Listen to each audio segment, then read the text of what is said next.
एक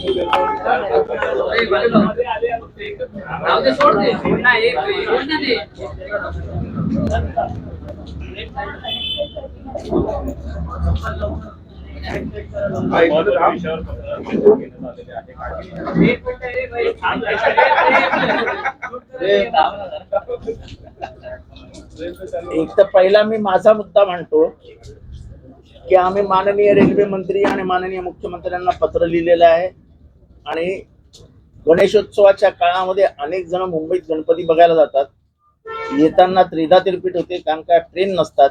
त्याच्यामुळे मुंबईतला गणेशोत्सव साजरा होईपर्यंत मुंबईत ट्रेनची वाहतूक 24 तास चालू ठेवावी, जेणेकरून लोकांना गणपती दर्शन करताना अडचणी येणार नाहीत आणि ते सुरक्षित आपल्या घरी जाऊ शकतील.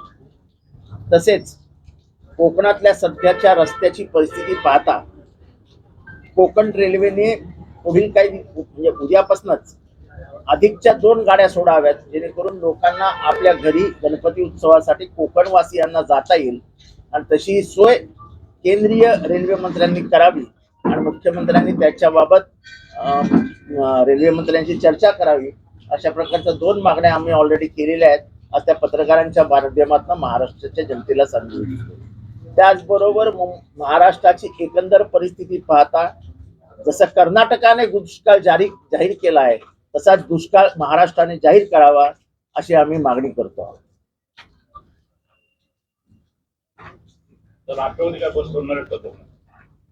हो, राष्ट्रवादी दरवर्षी 5 बसेस सोडते, त्या 5 बसेस सोडतात. आज संध्याकाळी खारेगाव पासून खारेगाव मधनं 4-5 बसेस जाणार. तर मंत्री रवींद्र चव्हाण यांनी सांगितलं होतं मध्ये की गणपतीपूर्वी आम्ही रस्ते व्यवस्थित करू. आता मला रवींद्र चव्हाणांनी काय सांगितलं याची काय आठवण नाही आहे. मला काय आठवत नाही ते काय बोलले, पण रस्ते व्यवस्थित झाले नाही हे सत्य आहे की नाही तुम्ही सांगा ना. रस्ते आहेत का कोकणात? नाही आहेत. म्हणून आम्ही मागणी केली की रेल्वे सोडा, जे लोकांना घरी तरी व्यवस्थित जाता येईल.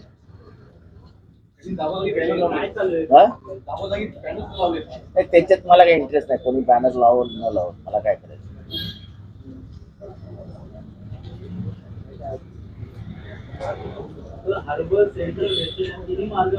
हार्बर सेंट्रल रेल्वे जिथे असं आहे, लोक काय फक्त ठाण्यातच बघायला जातात असं नाही, मानखुर्द वरनं जातात, पनवेल वरनं जातात, इथनं वसई वरनं जातात.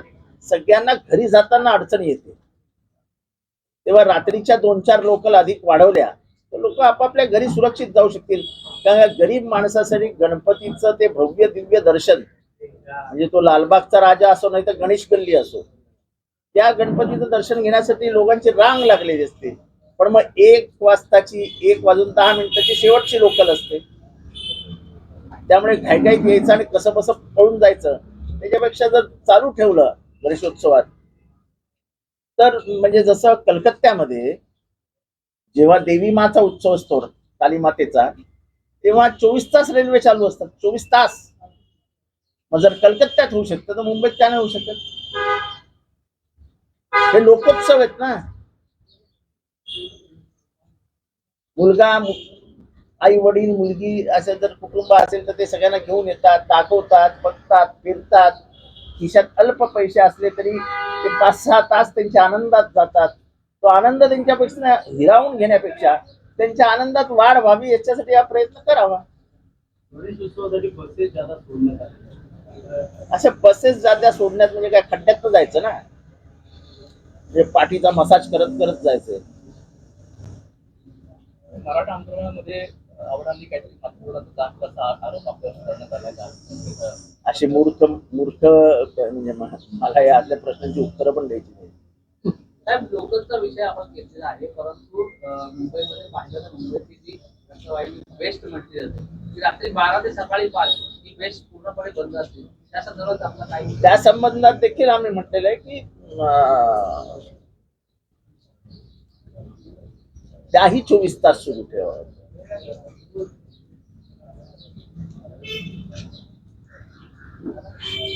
नंदुरबार जिल्ह्यामध्ये जिल्हा रुग्णालयामध्ये 179 बालकांचा मृत्यू झालाय 3 महिन्यामध्ये, आणि याच्यामध्ये कुपोषण आणि रुग्णालयाची दुर्दशा समोर आलेली आहे.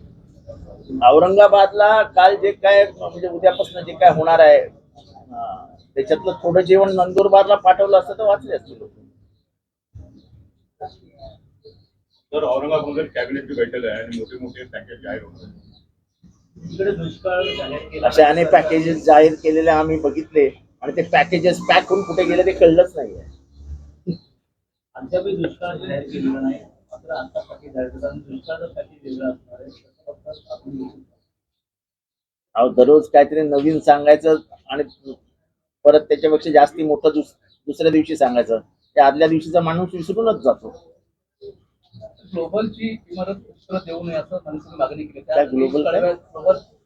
ग्लोबलची जी इमारत आहे ना साठेची, ती जिओला दिली होती.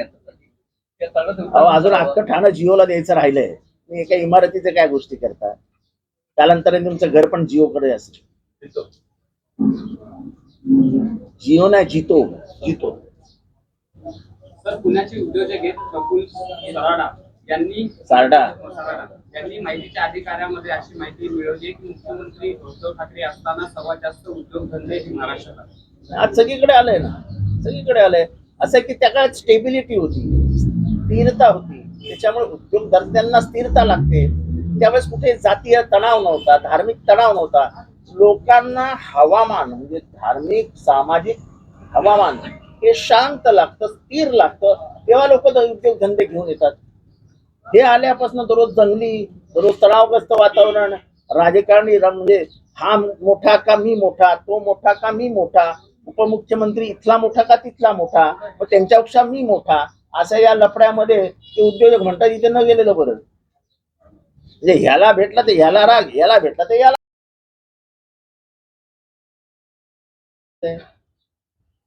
आपल्या माननीय मुख्यमंत्र्यांचं दिल्लीत प्रचंड वजन आहे. त्या वजनाचा वापर करून 16% आरक्षण हे केंद्रीय मंत्रिमंडळाने ठराव आणावा आणि लोकसभेमध्ये पारित करून घ्यावा. 16% आरक्षण द्यावं ना. पण तुम्हाला द्यायचं नाही. तुम्हाला इथे ओबीसी विरुद्ध मराठ्याच्या दंगल्या घालून आणायच्या आहेत. कारण का तुम्हाला मतपेट्या दिसत आहेत. मतपेट्यांच्या बाहेर न येणारं राजकारण कराल तर महाराष्ट्राला आगच लावाल. एवढंच आमचं म्हणणं आहे. तर आनंदाचा शिधा हा राज्य सरकारने सुरू केला होता गोरगरिबांसाठी. मात्र तो शिधा आता काही मक्तेदारांकडून रेशनिंग दुकानात विकला जातो आणि रेशनिंग दुकानातून जेव्हा विकला जातो तेव्हा 3-4 किलो वजनाचं साहित्य कमी असलेला प्रकार हा सोलापूरच्या काही रेशनिंग दुकानदारांनी उघडकीस आणलाय. आता पैसे कशातनं खायचे हेच काही राहिलेलं नाही तर काय आपण बोलायचं.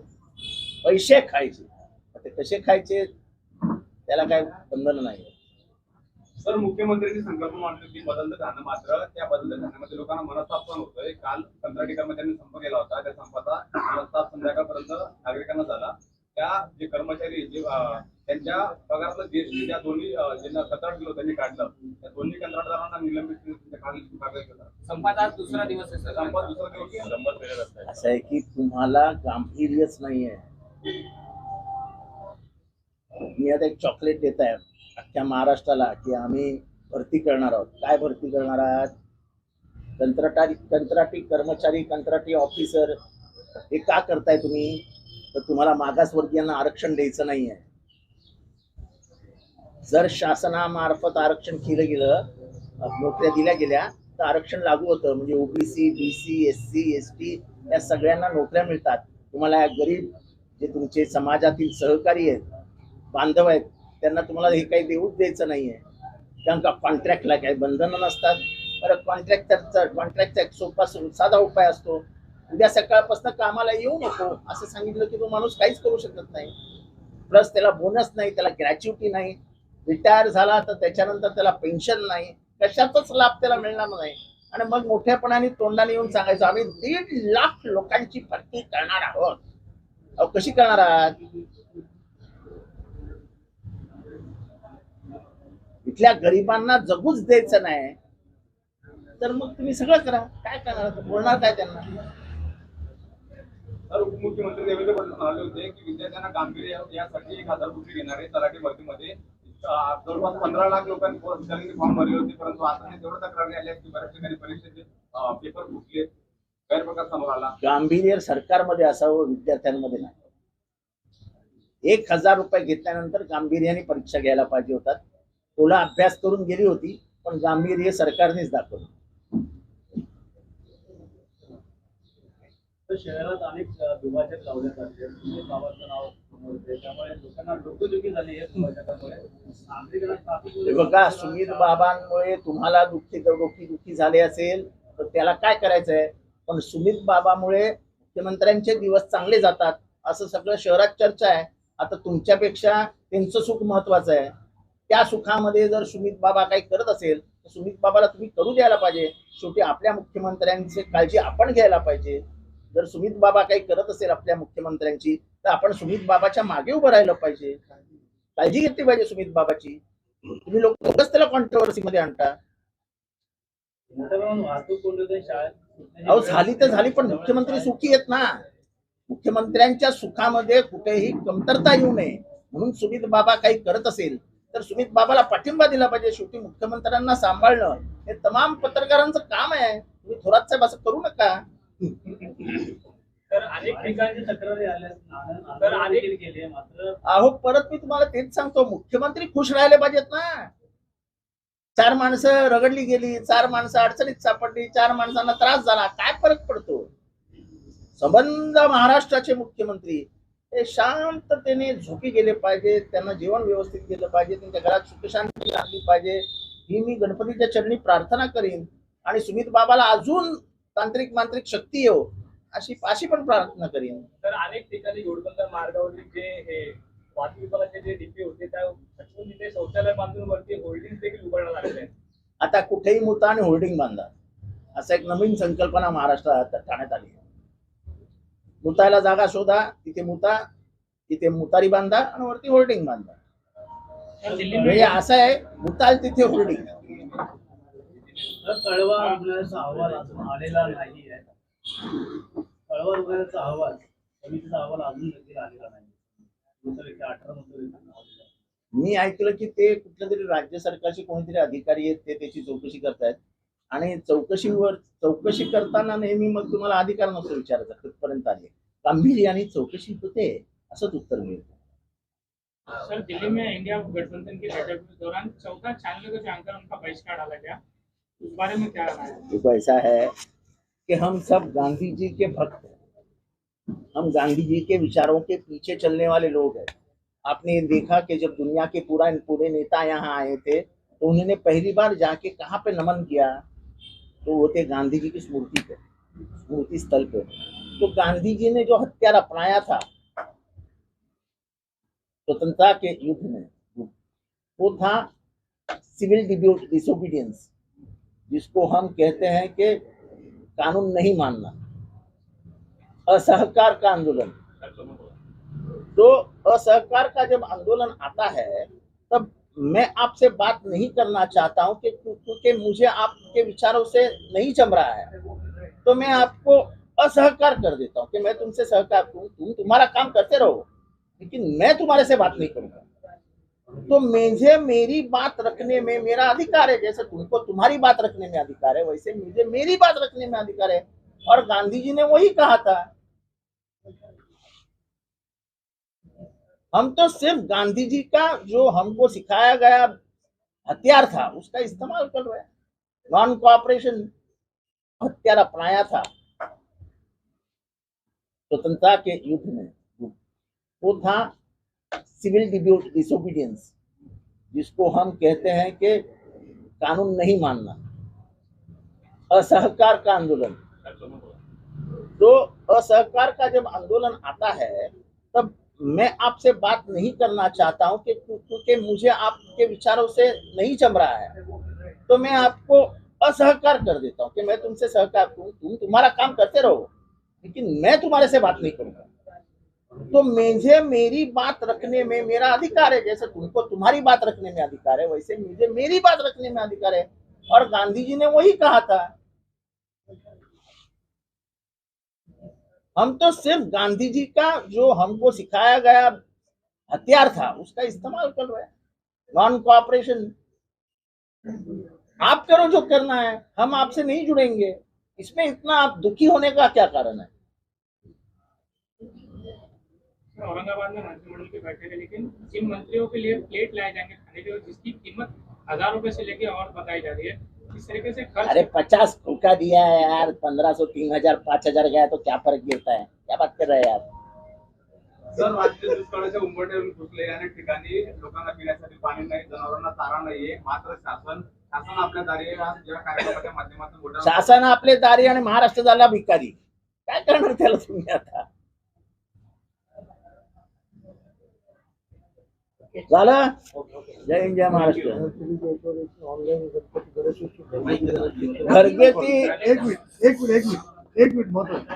ठाणे यांच्यातर्फे राष्ट्रवादी काँग्रेसतर्फे सुहास देसाई, कामकर गागताई, प्रकाश या सगळ्यांनी मिळून घरगुती गणपती सजावट ऑनलाईन ची स्पर्धा आयोजित केली आहे. जास्तीत जास्त आणि महाराष्ट्र स्तरावरती एक लेखन स्पर्धा आयोजित करतोय. गट आहे 7वी ते माझे खासदार उदयनराजे भोसले यांचा एक व्हिडिओ व्हायरल होतोय. एक कार्यक्रम होता, त्या कार्यक्रमामध्ये बायकांसोबत नाचताय, छत्रपतीच्या गाण्याला बायकोचं नाच असं बायकांसमोर नाचलेलं तुमचं का असे सोशल मीडिया टीका होते. सर, तुम्ही कसं बघताय याकडे?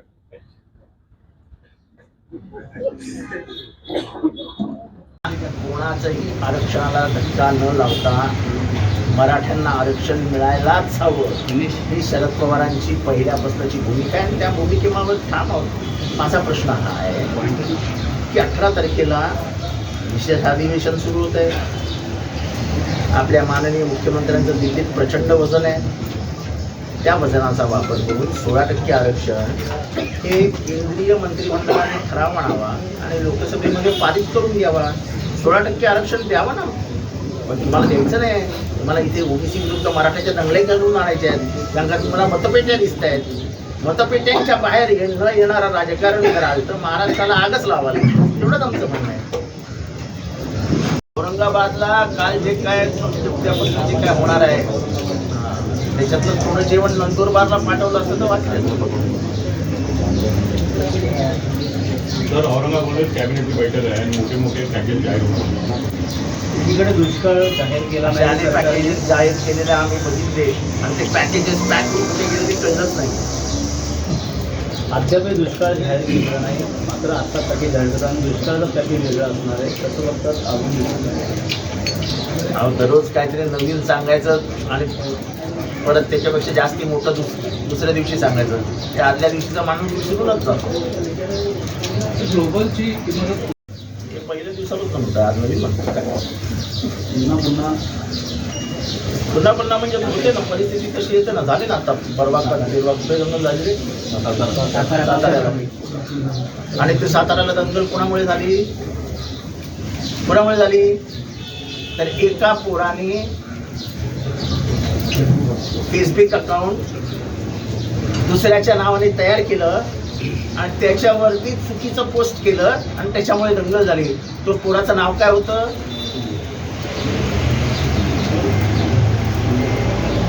मी नाव नाही घेत त्या पोराचं. पण हे असे आपली पोरं काय करतात ह्याच्याकडे आई वडिलांनी लक्ष द्यावं की त्या एका पोरामुळे अख्खं गाव पेटलं ना.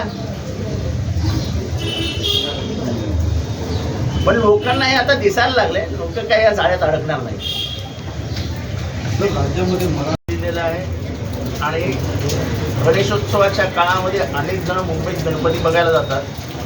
येताना त्रिधा दिलपीठ होते कारण का ट्रेन नसतात. त्याच्यामुळे मुंबईतला गणेशोत्सव साजरा होईपर्यंत मुंबईत ट्रेनची वाहतूक 24 तास चालू ठेवावी जेणेकरून लोकांना गणपती दर्शन करताना अडचणी येणार नाही आणि ते सुरक्षित आपल्या घरी जाऊ शकतात.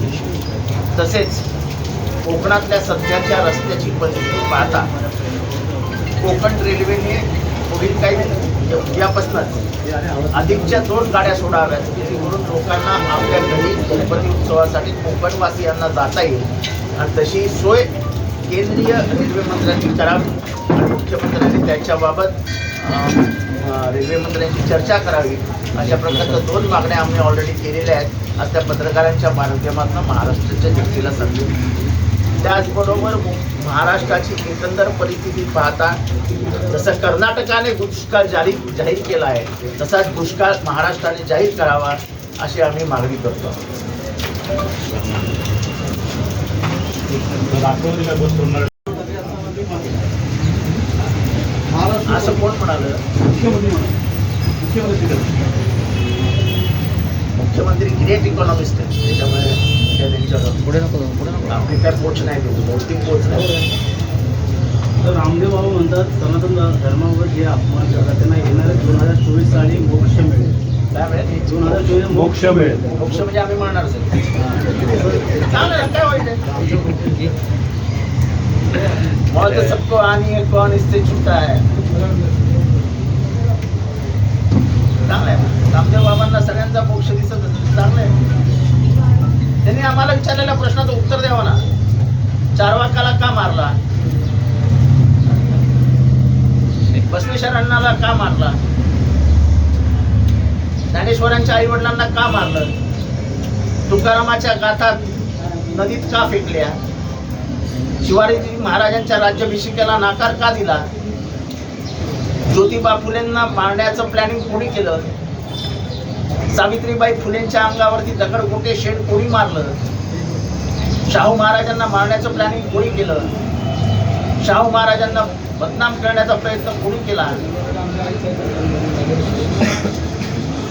डॉक्टर बाबासाहेब आंबेडकरांना काही करण्याची हिंमतच नव्हती यांच्यात.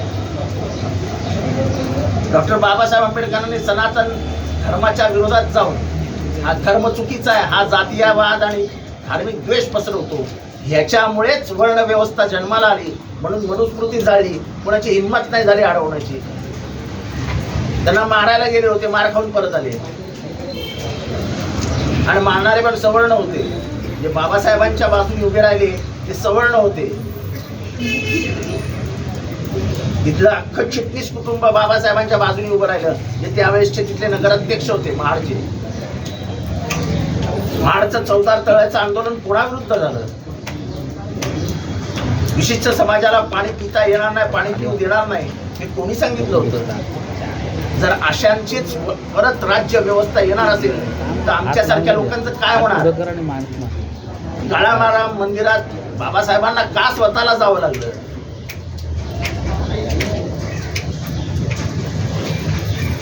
सती प्रथेच्या विरोधात बोलणारा राजाराम मोहन रॉय यांच्या विरोधात तलवार कोणी काढली? धोंडो केशव कर्वे यांना बदनाम कोणी केलं?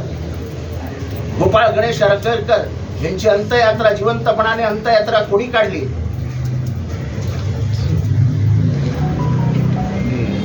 या सगळ्या प्रश्नांची उत्तरं द्यावी ना यांनी. आणि तीच व्यवस्था सनातन होती. सनातन मधनच जात व्यवस्था बाहेर आली, सनातन मधनच वर्ण व्यवस्था बाहेर आली. आणि जात व्यवस्था आणि वर्ण व्यवस्थेला विरोध आहे. बायकांनी शिकू नये. बायका विधवा झाल्या तर त्यांनी पुनश्च लग्न करू नये. बायका विधवा झाल्यानंतर त्यांच्या डोक्याचे केस उपटून टाका. ही पद्धत कोणामुळे होती आणि ही पद्धत कोणी बंद केली? बायकांना ह्या आपल्या समाजामध्ये स्थानच नाही. त्यांनी फक्त पुरुषाशी संगत करून त्याला सूट द्यायचं, बाकी ती कुठल्याही लायकीची नाही, असं कुठल्या पुस्तकात म्हटलंय? आणि तो धर्म आम्हाला मान्य नाही, तो धर्मच नाही, ती जीवन पद्धती होती. आणि त्या जीवन पद्धतीनेच भारताचं वाटोळं करून टाकलं. तुम्ही म्हणाला येणाऱ्या काळात दंगली घडणार. या संबंधात देखील आम्ही म्हटलेलं आहे की त्याही 24 तास सुरू ठेवा. असं लोक काय त्या ठाण्यातच बघायला जातात असं नाही. मानपूरवरनं जातात, पनवेलवरनं जातात, वसईवरनं जातात. सगळ्यांना घरी जाताना अडचणी. तेव्हा रात्रीच्या 2-4 लोकल अधिक वाढवल्या तर लोक आपापल्या घरी सुरक्षित जाऊ शकतील.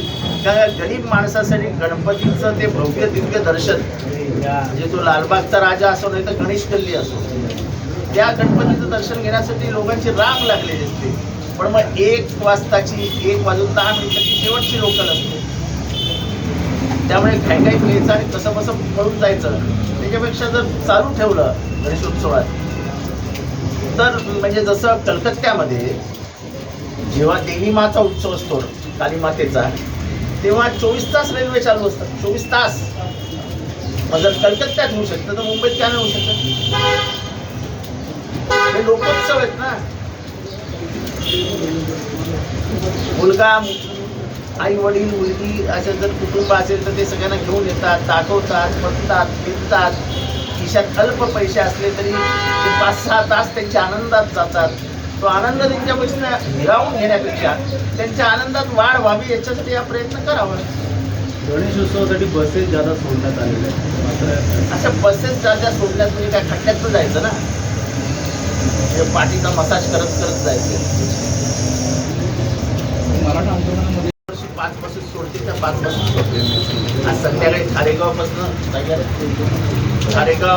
मधनं 4-5 बसेस जातात. तर मंत्री रवींद्र चव्हाण यांनी सांगितलं होतं मध्ये की गणपतीपूर्वी आम्ही रस्ते व्यवस्थित करू. आता मला रवींद्र चव्हाणांनी काय सांगितलं ती काय आठवण नाही आहे मला काय आठवण नाही काय बोलले. पण रस्ते व्यवस्थित झाले नाही हे सत्य आहे की नाही तुम्ही सांगा. रस्ते आहेत का? नाही आहेत. म्हणून आम्ही मागणी सोडा जे लोकांना घरी व्यवस्थित जाता येईल. त्याची जागोजागी बॅनर चालू आहे, जागोजागी बॅनर सुरू आहे. त्याच्यात मला काही इंटरेस्ट नाही. कोणी बॅनर लावून मला काय. अशी माहिती मिळवली आहे की मुख्यमंत्री उद्धव ठाकरे असताना सर्वात जास्त उद्योगधंदे हे महाराष्ट्रात आहेत. आज सगळीकडे आलंय ना, सगळीकडे आलंय. असं आहे की त्या काळात स्टेबिलिटी होती, स्थिरता होती. त्याच्यामुळे उद्योगधंद्यांना स्थिरता लागते. त्यावेळेस कुठे जातीय तणाव नव्हता, धार्मिक तणाव नव्हता. लोकांना हवामान म्हणजे धार्मिक सामाजिक हवामान हे शांत लागतं, स्थिर लागतं, तेव्हा लोक उद्योगधंदे घेऊन येतात. हे आल्यापासून दररोज दंगली, दररोज तणावग्रस्त वातावरण, राजकारणी म्हणजे हा मोठा का मी मोठा, तो मोठा का मी मोठा, उपमुख्यमंत्री इथला मोठा का तिथला मोठा, पण त्यांच्यापेक्षा मी मोठा, असं या लफड्यामध्ये ते उद्योग म्हणता तिथे न गेलेलं बरं. म्हणजे ह्याला भेटला तर ह्याला राग, ह्याला भेटला तर ह्याला राग. त्यामुळे हे स्पष्ट आहे की उद्धव ठाकरे शांत स्वभावाचे होते. कुठेही जास्त खिटपीट नव्हती, कुठेही जास्त तणाव नव्हता. त्यामुळे सर्वात जास्त उद्योग त्या काळातच महाराष्ट्रात आले. देवेंद्र फडणवीस मुख्यमंत्री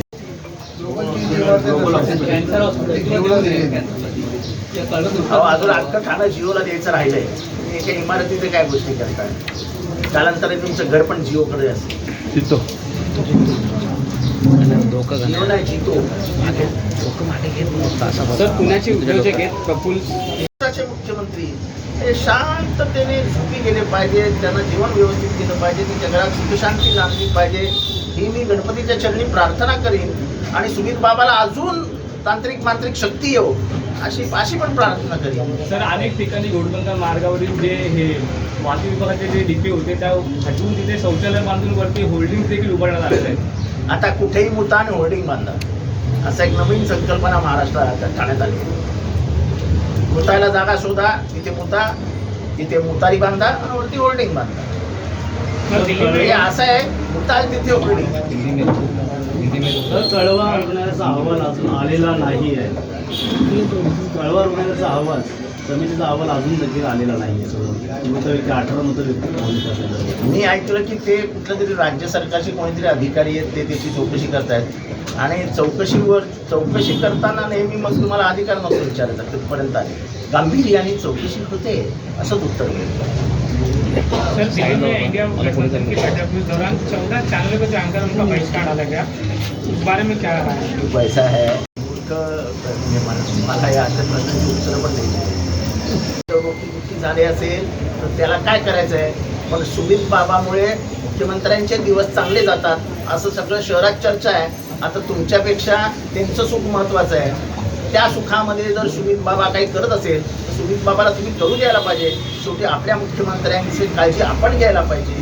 जर सुमित बाबा काही करत असेल आपल्या मुख्यमंत्र्यांची तर आपण सुमित बाबाच्या मागे उभं राहिलं पाहिजे, काळजी घेतली पाहिजे सुमित बाबाची.